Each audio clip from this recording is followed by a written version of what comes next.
I've been What I love about Nicole, loving you she's a great dancer, infectious. too long. She is a mother who plays, really plays. Marriage Story ends with two performances of songs from Stephen Sondheim's 1970 musical Company. Scarlett Johansson's character Nicole performs You Could Drive a Person Crazy before a crowded room at a party in Los Angeles. Adam Driver's character Charlie performs Being Alive at a mostly empty bar in New York. In the musical, You Could Drive a Person Crazy is sung by three jilted lovers about a shared narcissistic ex. Being Alive is that same ex finally opening up to the prospect of love. We'll always be there, as frightened as you of being alive. Neither performance is as acerbic or triumphant as they are in the musical, but they are perfect endpoints for each character. The events of the previous 2 hours gives even the happier performance of You Could Drive a Person Crazy a tinge of melancholy.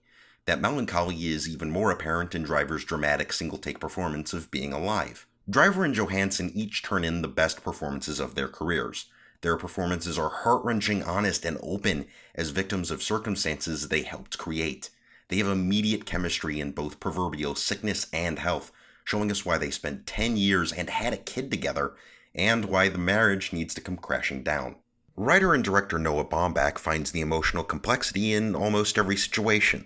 Nicole still calls Charlie honey when they're fighting in his hastily rented and spare LA apartment. The mediator has Nicole and Charlie say what they love about each other, except Nicole doesn't say a word. Every actor in this film is stellar.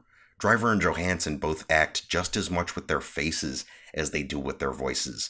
Shot in medium and close-up, both actors portray their characters' real feelings as they try to figure out a process neither of them wanted or prepared for. Each character is flawed and human, and the audience sees the good and the bad laid out. In an interview about Company, Stephen Sondheim said, "Broadway theater has been for many years supported by upper-middle-class people with upper-middle-class problems. These people really want to escape that world when they go to the theater, and then here we are with Company, talking about how we're going to bring it right back in their faces." Noah Baumbach's films try to do the same thing. They're made for a particular type of person, upper-middle-class people with upper-middle-class problems. More specifically, New Yorkers with upper-middle-class problems. That specificity is both an advantage for Marriage Story and its greatest fault. It's hard to truly, deeply connect with these characters. The tenderness and vulnerability are there, but they don't seem genuine. It doesn't feel like we're in the room with these characters, but rather watching them from afar. Marriage Story is one of my favorite films of 2019. Ask me in 2021, however, and that opinion may have changed. The film is wrenching and difficult to watch, but it's all a little too performative and artificial. That holds the film back from being a true all-time classic. If I had to give it a final score, 9.2 out of 10. It's an absolutely stunning piece of cinema, but I'm not sure it's one that's going to stick with me.